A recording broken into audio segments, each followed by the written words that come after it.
On va être sincère, on est entre femmes. Yeah. Est-ce qu'il est arrivé à Marie-Catherine Kouassi d'être courtisée par une personnalité féminine de la Côte d'Ivoire? Non, jamais. Contrairement à ce qu'on a eu à dire. Non, jamais. Non, non, jamais, jamais. Et par des chanteuses? Non, jamais. Rien de tout ça? Non, non, non, jamais. En tout cas, je n'ai pas vu quoi que ce soit, ni senti quoi que ce soit. Parce que de toute façon, je ne donne pas l'opportunité à qui que ce soit de venir comme ça m'aborder, me faire des propositions. Non, je n'ai pas, non, vraiment. Dans cette relation-là, en général, je sais ce que je veux. D'accord. Et je fais ce que je dois faire. Et qu'est-ce que tu veux? Quel est le genre de femme qui t'attire? Voilà, qu'est-ce que tu veux? Parce qu'il faut que moi je sache. Parce que tu me plais beaucoup, voilà, moi je veux savoir. Peut-être qu'il y a une auditrice qui est là, peut-être quelqu'un qui est sur Facebook, qui influence que des méchants mots. Non, il y a encore des journalistes qui sont terribles quelque part. Elle va dire, lundi on va faire le chou gras. Voilà, non, faut dire quel genre de femme tu aimes. Oh, ben écoute, je sais pas, c'est pas spécialement comme ça, je veux dire, c'est rien, c'est un sourire, c'est un sourire, c'est un mind, c'est je sais pas, c'est les hommes et les femmes que j'aime, c'est des êtres humains que j'aime, c'est un feeling, c'est une personnalité, c'est je sais pas quoi, je veux dire, c'est basique de réduire les choses à une paire de fesses ou à une cambrure particulière. Ah ouais. N'est-ce pas? Vraiment. N'est-ce pas? Et ça, c'est l'enseignante qui parle.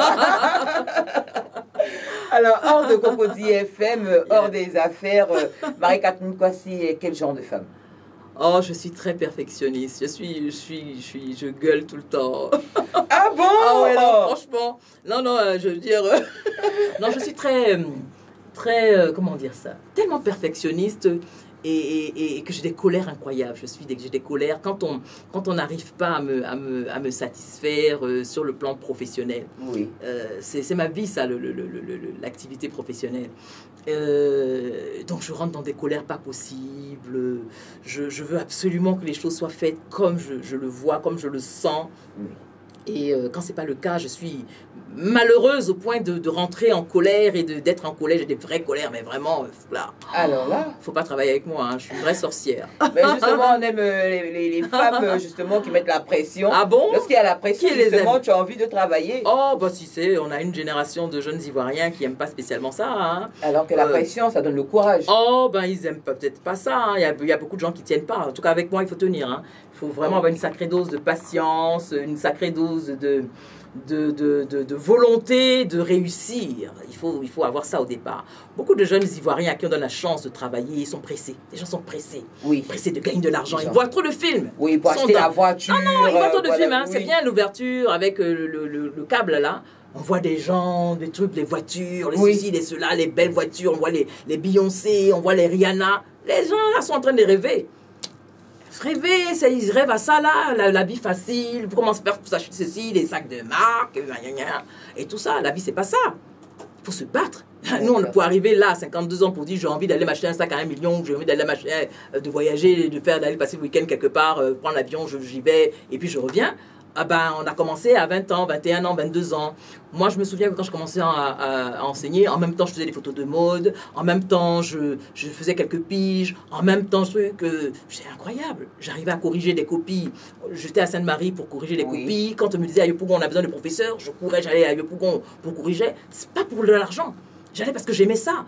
Et j'étais dans tous les centres d'examen. Parce que, je corrigeais rapidement et j'avais ça comme passion. Mais tout ça, ça veut dire que j'avais 50 000 ici, 100 000 ici, 50 000 ici, etc. Ça me permettait de vivre, d'avoir un petit studio et de vivre une petite vie de jeune femme qui en voulait à la vie, Avec mon petit salaire de 300 000 d'enseignante, j'arrondissais mes fins de mois aisément. Et j'ai continué comme ça jusqu'à ce que j'ai la possibilité et l'opportunité d'avoir cette radio et d'en vivre. Aujourd'hui, je ne fais que ça. Et oui. Et je ne fais que ça. J'en vis. Ça, c'est bien. Tranquille. Alors, Marie-Catherine Kouassi, lorsqu'elle rentre à 22h et qu'elle a fait de gros câlins à Victor Emmanuel, elle est seule dans son lit, elle est avec qui? Oh, j'ai un grand lit de 3 places ou 4 places, je ne sais plus. Oui. Tellement il est grand. J'adore d'avoir cet espace-là, complètement allongé dans mon lit, avec le pied à gauche, l'autre à droite, etc. bien rafraîchi par le split, et avoir tout autour de moi, mes journaux, mes livres, mon ordinateur, mon iPad, mon téléphone, tout ça autour de moi. Et puis d'appeler la personne qui compte le plus dans ma vie et de lui dire bonsoir chérie, ça va, tu as passé une bonne journée, ok, raconte-moi ta journée, raconte sa journée, et puis je m'endors parce que demain je me réveille à 6h, tu sais, j'accompagne mon fils tôt le matin, donc j'accompagne Victor à l'école et donc je m'endors. Bisous chérie, bisous chérie, bisous chérie, bisous chérie. Mais en tout cas, on va faire un gros bisou à Victor Emmanuel parce que là encore, ça bavardait sur l'histoire de Victor Emmanuel. Oh, on va le laisser, c'est un petit garçon de 11 ans. Il est bien gentil. Oh, c'est un garçon adorable, il est adorable. Il n'a pas peur, la mère n'est pas sévère. La maman est en même temps papa et maman. Non, je suis sévère quand il faut être sévère. Je suis câline. C'est la seule personne qui me fait fondre, mais incroyablement fondre. Mais en même temps, je suis tenue d'avoir ça. On a une belle relation assez fusionnelle, c'est vrai. On a une belle relation très saine où il sait ce qu'il a à faire, il sait ce qu'il ne doit pas faire, il sait ce que j'aime, il sait ce que je n'aime pas. Il n'aime pas quand je crie, par exemple, quand je suis en colère. Il déteste ça. Et quand c'est comme ça, il me regarde de loin, comme ça. Il a tout compris. Il a tout compris, vraiment. À la maison, c'est vous qui faites la cuisine? Oh, j'ai horreur de ça. Je ne fais pas la cuisine. Je sais bien faire la cuisine, parce que moi, j'étais en France pendant 10 ans. J'ai fait mes études en France, mon lycée. Donc, inévitablement, là-bas, on apprend à préparer sauce d'arachide, de la catine et tout, poulet fumé et compagnie. Je sais faire la cuisine, je sais faire la cuisine, mais je n'aime pas faire la cuisine. Voilà, j'aime pas faire la cuisine, j'estime que c'est pas quelque chose qui me plaît.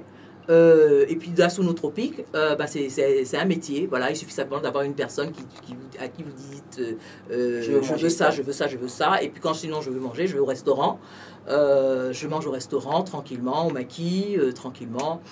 Sinon, je m'achète une belle baguette avec du fromage et du jambon ou du fromage, tout simplement. Et je mange. D'accord. Et je mange, mais je ne suis pas une cuisinière, je ne vais pas mentir. Pour dire que je cuisine bien, sauce graine, sauce arachide, foutou, je fais n'importe quoi. Non, c'est pas mon truc ça. Franchement, ça doit faire 1 an que je ne vais pas préparer.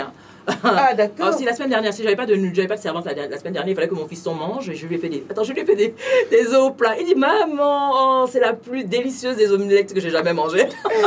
Des œufs au plat, j'ai juste cassé 2 œufs comme ça sur du beurre. Mais il sait me faire plaisir également. Bon, on a vite trouvé la servante et puis voilà, les choses sont rentrées dans l'ordre. Surtout que je vis avec ma mère. Ma mère a 84 ans. Ah, d'accord. Voilà, je vis avec ma mère. On fait un coucou à maman. On fait un coucou à maman. Et bon, dans cette maison-là, il fallait que je lui donne un rôle. Et comme, je veux dire, elle aime faire la cuisine, elle aime faire les petits guaguassous, les petits gnagnans et tout ça. Donc, et moi j'aime beaucoup le foutou, igname, banane. On espère qu'on sera invité un jour pour aller manger. Oui, pourquoi pas, il n'y a pas de souci. Ok. Donc, maman s'occupe de ça, de cet aspect-là, cuisine, marcher avec les servantes et tout et tout. Quand je rentre, 22h, hier par exemple, je suis rentrée à minuit, j'étais invitée à une rencontre de femmes, là, pas mal, un truc pas mal. Oui. Et voilà, elle m'attendait, je l'ai appelée, elle est venue, elle m'a réchauffé mes petits plats et tout ça. J'ai mangé, je suis le boss. Ah ouais. De temps en temps, je lui dis, maman, je suis pas ton mari. Mais on se comporte comme ça, comme un couple. C'est formidable. C'est formidable. Et tout se passe très bien. Voilà. Marie-Catherine, quoi, c'est la mode? La mode? Oui. Qu'est-ce que je vais te dire, Binta? Comme toutes les femmes, j'aime bien, je regarde, j'adore les sacs, j'adore les chaussures, j'adore les montres. Mais en même temps, j'ai mon style à moi. Moi, j'ai un style un peu androgyne de temps en temps, mais parfois féminin, un style féminin, petite robe, petit tailleur, mais je suis très pantalon. Oui. Et puis voilà, j'ai des petites périodes... Et le jean te va très bien. Et j'ai des petites périodes comme ça de bad boy, là. J'aime bien, petite jean, casquette. Là, c'est quand j'ai des choses bizarres à dire, là, tu vois, je mets de ma casquette. Comme ce matin. Comme ce matin. Tu vois, là, j'ai des petits tempéraments de bad boy, là. De temps en temps, ça m'arrive. D'accord. Que je me la joue un petit peu mec. Oui. Voilà, petit jean, petit pantalon, basket et tout. Mais voilà, c'est mon feeling là, c'est mon côté un petit peu, voilà, un peu ambivalent. Ok. Alors Marie-Catherine, depuis le début de l'émission, tu es toute souriante. C'est vrai. Vraiment bien à l'aise. Ouais. Vraiment, on va sans faux fuyant. Alors que À l'extérieur, ça dit qu'à 200 mètres, tu fais peur. C'est parce que les gens ont envie d'avoir peur. On est dans une société où les gens se font des films. Arrêtez de vous faire des films. Pourquoi on veut prêter toujours? On estime que les personnes publiques sont gonflées. On estime que les personnes publiques sont comme ci, sont comme ça. Je veux dire que c'est des faux problèmes, quoi. Mais en même temps, je veux dire, chacun fait ce qu'il veut de sa vie. Moi, je veux dire, je suis quelqu'un d'altruiste. J'aime les gens, je vais vers les gens. Ceux qui s'approchent de moi sont surpris. Ah! Mais c'est incroyable, vous souriez, vous parlez, vous êtes simple. Mais je suis d'une simplicité incroyable parce que je n'ai pas de problème avec moi-même. J'ai réglé mes problèmes existentiels. Pourquoi se la jouer gonflé alors qu'on est tous là à égalité et qu'on perd l'occasion de faire de belles rencontres, de rencontrer des gens formidables, des gens qui vous apportent énormément, quelle que soit la classe sociale à laquelle ils appartiennent, etc., etc. Mais ceux qui ont envie de se faire des films et qui continuent à se faire des films, mais ils passent à côté de choses formidables. J'aime rire, je suis toujours en joie, le cœur en paix. C'est ce qu'on demande. Hein. On va lire un message de Yves Anissé Nguessan. Lui, il est à Bordeaux. Bonjour Alpha Blondie FM, je suis en mission à Bordeaux. Alors, Marie-Catherine Kwasi, c'est mon idole, cette femme, j'adore ses yeux. Oh, c'est gentil. Merci Anissé, c'est Anissé, c'est cela. Anissé. Bisous, bisous. Alors, Marie-Catherine Kwasi, superstitieuse. Oh, ça veut dire quoi être superstitieuse? Est-ce que ça va arriver? Oui, parce que j'ai marché là, parce que qui a tapé un caillou. Oui, je vais pas la rencontrer. Oui, je sors le matin, je vois une tête de poulet devant ma voiture, où je vois de l'huile rouge. Ce que je suis en train de dire, c'est des choses vraies. Hein. Oui, quand je garde ma voiture, j'arrive le matin, je vois qu'on a pulvérisé mes pneus avec de l'huile rouge. Je vois un margouillat mort devant le portail de ma maison. Je vois des trucs bizarres. Oui, je suis superstitieuse, et comme une bonne africaine. Je me réfère à ça. Ça peut être de mauvais augure, comme ça peut être de bon augure. Ok. Alors, votre Kwasi est différent des Kwasi K-O-U-A-A-2-S. Mais c'est un vrai Kwasi ivoirien. Alors, qui vient d'où? C'est un vrai Kwasi ivoirien. Je suis, de par mes parents, je suis originaire donc de Bokanda. Mon père et ma mère sont baoulés, donc des Agba. Hein, okay. Baoulés Agba qui viennent donc de Bokanda, d'Imokro. Ma mère, mon père vient de Bégansou et ma mère de Koliakro. Donc, on est des vrais Agba. Moi, je suis née à Abidjan. J'estime que je suis une Ivoirienne née à Abidjan et donc je suis Ivoirienne. Je ne parle pas baoulé. Voilà, donc vous débrillez. Voilà, je comprends bien, mais je ne parle pas. D'accord. C'était quoi la question déjà?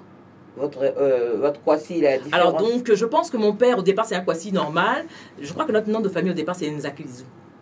Nzakilizou et Kwasi, donc un Kwasi normal. Et le premier contact de mon père avec la France, Roissy Charles de Gaulle, il se rend compte que c'est écrit Roissy, là-bas il y a Roissy, il y a Poissy, etc. Et donc il voit que c'est la même prononciation, simplement que c'est le cas qui change. Donc je pense qu'à ce moment-là, il a envie de changer, il revient, il fait changer son nom et on s'appelle désormais Kwasi. Au départ, donc c'est nous qui portons ce Kwasi, K-O-I-2-S-Y. Okay. Et puis maintenant, bon, je veux dire, les choses se sont démocratisées, on en retrouve un petit peu partout, mais au départ, le noyau pur, là, comme ça, c'est mon père, voilà. Ok. Alors, nous sommes presque à la fin de cette émission. Déjà, oui, j'ai même pas envie de vous laisser. Oh, vraiment, j'ai même pas envie de vous laisser. On m'engage? Oui. Le boss, on m'engage? Oui, Alpha Blondie, alors, elle veut être engagée. On va te demander ton mot de fin.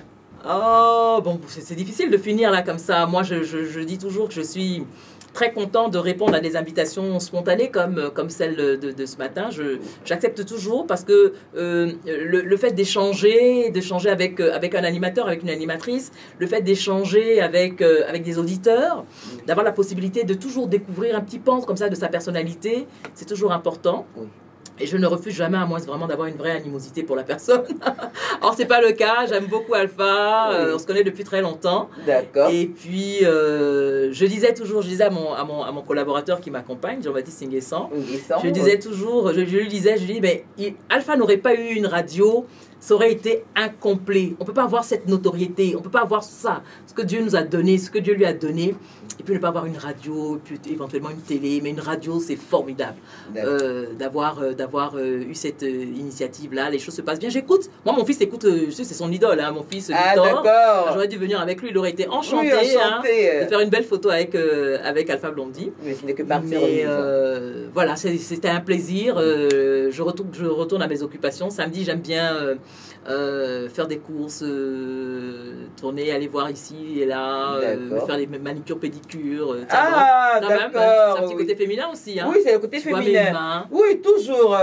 Toujours pépante. Toujours pépante. Merci, ça a été un plaisir. Un plaisir partagé. Merci beaucoup. Merci beaucoup. Merci de nous avoir suivis sur Alpha Blondy FM. C'était Vie de femme avec Marie-Catherine Kwasi. À samedi prochain avec une autre invitée de taille.